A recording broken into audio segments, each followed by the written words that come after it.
मोदी सरकार surgical strike और operation सिंदूर से पाकिस्तान को दे रही मुंह तोड़ जवाब। नोएडा में बोले केशव प्रसाद मौर्य।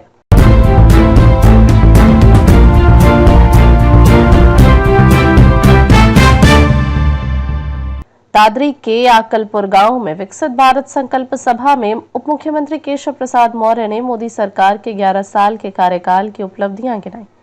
उन्होंने भ्रष्टाचार खत्म होने, अर्थव्यवस्था में सुधार, आतंकवाद पर करारा प्रहार और राम मंदिर के निर्माण जैसे मुद्दों पर बात की। उन्होंने कहा कि भारत 2048 तक विकसित राष्ट्र बन जाएगा।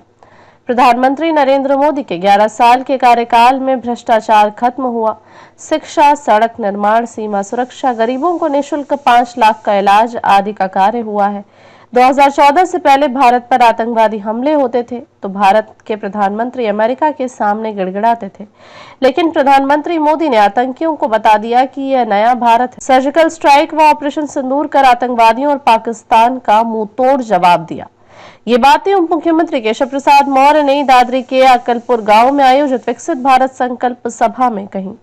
मोदी सरकार के 11 वर्ष पूरे होने पर आयोजित जनसभा में उन्होंने कहा कि 2014 में नरेंद्र मोदी की सरकार बनने से पहले देश निराशा के गर्त में डूबा हुआ था, भ्रष्टाचार घोटाले में था। 2014 से पहले भारत की अर्थव्यवस्था विश्व की 13वें स्थान पर थी। आज देश दुनिया की 4थी अर्थव्यवस्था बन चुका है। 2027 तक भारत विश्व की 3री अर्थव्यवस्था बनेगा। 2048 तक भारत के विकसित राष्ट्र बन जाएगा। जनता के एक वोट का ही नतीजा है कि जम्मू कश्मीर से धारा 370 को हटाने का निर्णय लिया। संसद व विधानसभाओं में 33% आरक्षण महिलाओं को दिया।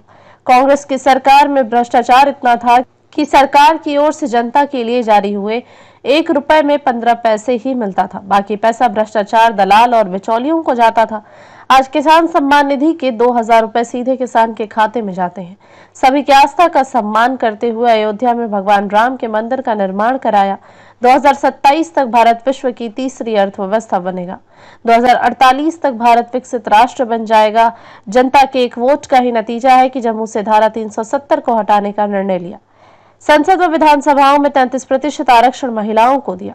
कांग्रेस की सरकार में भ्रष्टाचार इतना ज्यादा था कि सरकार की ओर से जनता के लिए जारी हुए 1 रुपए में 15 पैसे ही मिलता था, बाकी पैसा भ्रष्टाचार, दलाल और बिचौलियों को जाता था।